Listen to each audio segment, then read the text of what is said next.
Hello everyone, this is Upendra. तो बहुत दिनों के बाद मैं आप लोगों के सामने वीडियो लेके आ रहा हूँ। आई होप आप लोग अच्छे होंगे। और पिछले महीने 2 महीने में जो झारखंड में जो परीक्षाओं को लेकर के जो स्थिति बनी है, और अभी जो रिसेंटली जेएसएससी सीजीएल का एग्ज़ाम का डेट अनाउंस हुआ है कि एग्ज़ाम होने जा रहा है ना, 21 और 22 सितंबर को। तो उसी सिलसिले में कुछ आपसे बात करनी थी, कुछ सुझाव देने थे। अगर आपके लिए ये यूज़फुल रहा तो आप इसको अपने स्टडी प्लान में इंक्लूड कर सकते हैं, है ना। तो अब जबकि पता चल गया है कि एग्ज़ाम होने वाला है, हर बार एग्ज़ाम टलते रहता है ना। इस बार आप थोड़ा भी दिमाग में ना लाएं कि एग्ज़ाम टलेगा। होता क्या है कि झारखंड में तैयारी करना तो थोड़ा सा तो ये हमारे लिए एक संशय का तो विषय बना रहता है कि यहाँ पे कब एग्ज़ाम होगा, कब रिज़ल्ट आएगा, कब कोर्ट केस हो जाएगा। इन सारी चुनौतियों का सामना करना तो पड़ता है।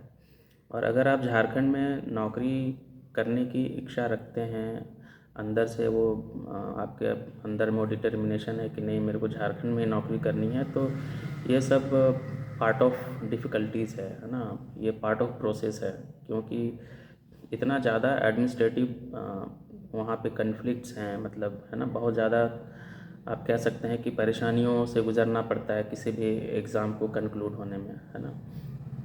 तो आप ये मान के चलो कि आपके पास और कोई चारा नहीं है सिवाय आप अपने आप को बेहतर परफॉर्म करें, है ना। सिस्टम से बहुत ज़्यादा आप नहीं वो कर सकते हैं, सिस्टम के अनुसार आपको चलना पड़ेगा। जब वो एग्ज़ाम ले रहे हैं आपको देना पड़ेगा। कभी एग्ज़ाम लेने के लिए प्रोटेस्ट करो, तो कभी एग्ज़ाम ना लेने के लिए प्रोटेस्ट करो, है ना। तो ये सारी चीज़ें चलती रहती है। इन सब संभावनाओं और चुनौतियों के बीच, है ना, अभी की जो स्थिति यह है कि आपका एग्ज़ाम होगा। ऑफिशियली ये डेट अनाउंस हो चुका है। अब आपको करना क्या है ना। अगले जो भी 12-15 दिन बचे हुए हैं, ठीक है, 12-15 दिन जो बचे हुए हैं उसमें जी तोड़ आप मेहनत कीजिए। बाकी सारी चीज़ों को भूल जाइए कि पीछे का जो भी प्रकरण था उसको आप साइड कर दीजिए। पीछे क्या हुआ नहीं हुआ, किस तरह से अभी 8 साल से ये लगातार सिलसिला चल रहा है, let's forget all those things. Okay, now focus on the upcoming examination, that is आपको 21 और 22 को जो होना है। क्योंकि ये एक ऐसा अपॉर्चुनिटी है कि ये बार बार अपॉर्चुनिटी नहीं मिलेगी, है ना। ये वन टाइम अपॉर्चुनिटी मिलना है, वन डे एग्ज़ाम है, मात्र सिंगल एग्ज़ाम है ना। उस दिन आपके पेपर अच्छे चले गए तो आपकी लाइफ जो है सेट हो जाएगी, ठीक है, अच्छी खासी वैकेंसी है। तो सारे नेगेटिविटीज़ को दूर करते हुए, है ना, ऐसा नहीं है कि मैं आपको बहुत ज़्यादा कुछ नॉलेज देने वाला हूँ या फिर मैं आपसे ज़्यादा जानता हूँ, ऐसा कुछ भी नहीं है ना। बस एक आप कह सकते हैं कि इन सारी चीज़ों को मैंने भी फेस किया है। जब आप प्रिपेयरिंग स्टेज में रहते हो, जब आप तैयारी कर रहे होते हो और इस तरह से डिलेज होते हैं, है ना। So this is nothing but a procedural delay. But procedural delay 1 साल 1.5 साल समझ में आता है, 7 साल 8 साल, है ना। तो ये क्या है कि ये थोड़ा सा एडमिनिस्ट्रेटिव फेलियर्स हैं, है ना, कि जो विल होता है ना, इच्छा शक्ति की मेरे को ये चीज़ कराना है, तो चाहे जितने भी सरकारें आई हों, है ना, कभी भी सीरियसली लिए नहीं तो इतना एग्ज़ाम एक कंडक्ट कराना इतना भी बड़ा चीज़ नहीं है जितना इन लोगों ने बना करके रखा हुआ है, ठीक है। तो आपको करना क्या है कि टोटल 3 पेपर हैं। पेपर 1 तो क्वालिफाइंग नेचर का है, उस पर आपको बहुत ज़्यादा प्रेशर देने की ज़रूरत नहीं है माइंड को, ठीक है। वो बहुत इजीली आप कर लेंगे। आप एग्ज़ाम हॉल में भी अगर आप उस दिन गएंगे तो थोड़ा सा भी आप रखते हैं प्रेजेंस ऑफ माइंड, थोड़ा सा भी आपकी भाषा सही है तो वो आपसे हो जाएगा, कोई इशू नहीं है। मेन आपका डिसाइडिंग है पेपर 2 और पेपर 3, है ना। तो पेपर 2 में जो भी आप रीजनल लैंग्वेज का जो आप पेपर रखे हैं उसको डेली बेसिस पे आपको जो भी आप स्टडी आवर आपने डिफ़ाइन कर रखा है उसका आपको 50% आपको देना पड़ेगा उस पर, है ना। आप ये मत सोचना कि पेपर 3 में इतने इतने सारे सेक्शन हैं तो उसको भी फोकस करना ज़रूरी है ना, उसको आप ज़्यादा टाइम दे रहे हैं। नहीं, अगर आप वहाँ पे ज़्यादा समय देंगे आप कम नंबर ला सकते हैं, लेकिन आप लैंग्वेज पेपर में आप अच्छा कर लिए, है ना, तो आपको कोई टेंशन की बात नहीं है। और यहाँ पे ये भी एक अच्छा है, ये जेपीएससी का मेंस एग्ज़ाम तो है नहीं कि यहाँ पे किसी को नंबर कम मिल रहा है किसी को ज़्यादा, जो एलिगेशन लगाया जाते हैं ना कि हिंदी इंग्लिश वालों को नंबर कम मिलता है। तो आप जो भी यहाँ पे पेपर रखें ये तो ऑब्जेक्टिव बेस्ड एग्ज़ाम है ना। अगर आपका सही है तो सही है, गलत है तो गलत है।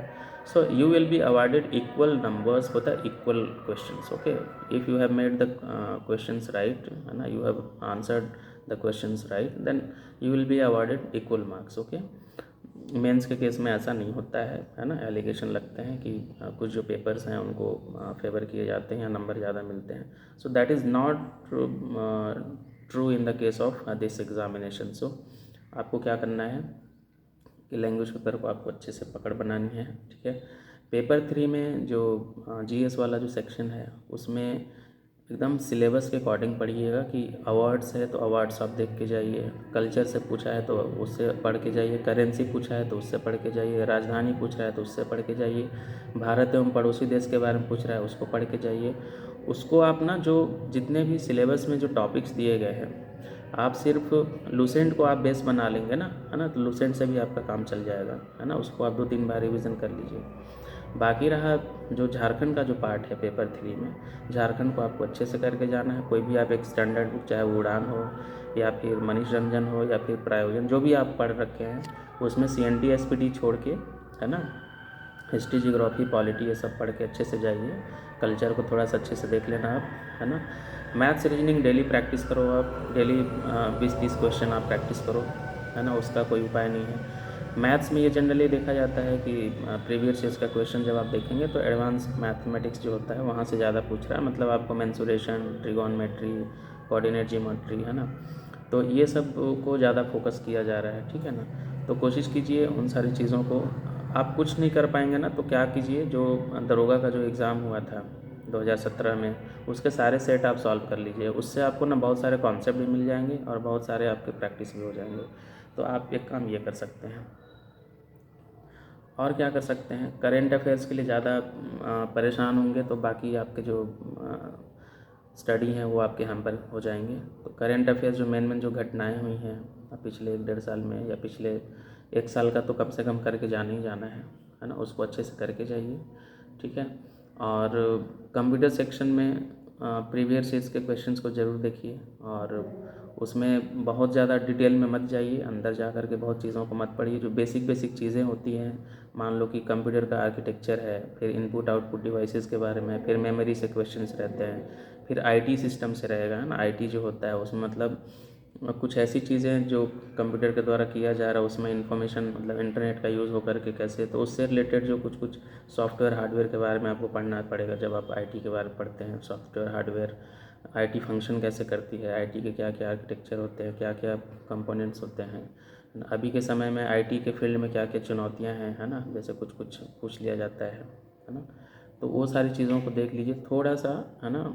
सिलेबस को ज़रूर सामने रखिए, सिलेबस के अकॉर्डिंग पढ़िए। बहुत सारे अभी आपको लोग बोलेंगे टेस्ट सीरीज लगाने के लिए बार बार, जितना ज़्यादा आप सेट लगाएंगे उतना ज़्यादा सही रहेगा।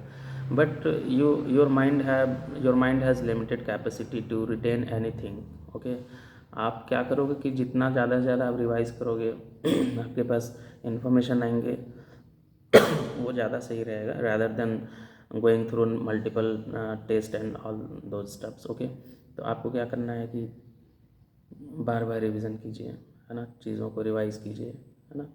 आपके पास अगर आप फुल टाइम तैयारी कर रहे हो, आपके पास समय पर्याप्त है, तो आप एक सेट आप लगा सकते हो डेली, है ना। बट ऐसा नहीं कि डेली 3-3, 4-4 सेट लगा रहे हैं, ऐसा नहीं है। अगर आपकी तैयारी बहुत अच्छी हो चुकी है तो then you can go through the multiple sets of the different coaching institute. But I would recommend कि आपको सबसे पहले आप क्या है कॉन्सेप्ट बनाना चाहिए, चीज़ों को पहले समझिए, है ना। जैसे मेमोरी है कंप्यूटर में, तो मेमोरी से एक सवाल आएगा ही आएगा, तो वहाँ पे प्राइमरी मेमोरी क्या होता है, सेकेंडरी मेमोरी क्या होता है, जो अलग अलग जो स्टोरेज डिवाइसेस होते हैं उनका नाम याद रखिए, उसके प्रॉपर्टीज़ क्या होता है, उसका फीचर्स क्या होता है, ठीक है। फिर जो कंप्यूटर होता है उसका आर्किटेक्चर से आपके आएंगे, इनपुट डिवाइस क्या होता है, आउटपुट डिवाइस क्या होता है ना।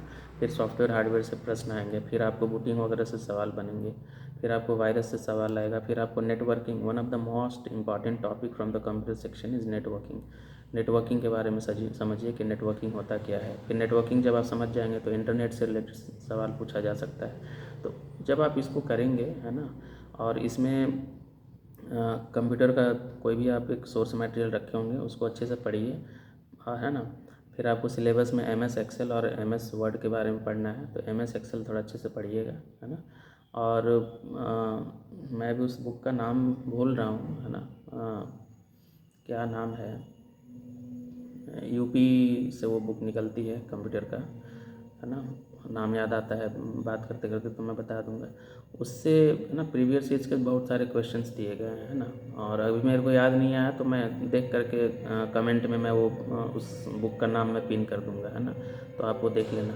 तो उसके थ्रू आप करेंगे ना तो आपको क्या आइडिया पता चलेगा कि these are the questions from the computer section which are very very important in the views of in the opinion of what examiner को इतने सारे प्रश्न इंपॉर्टेंट लगते हैं।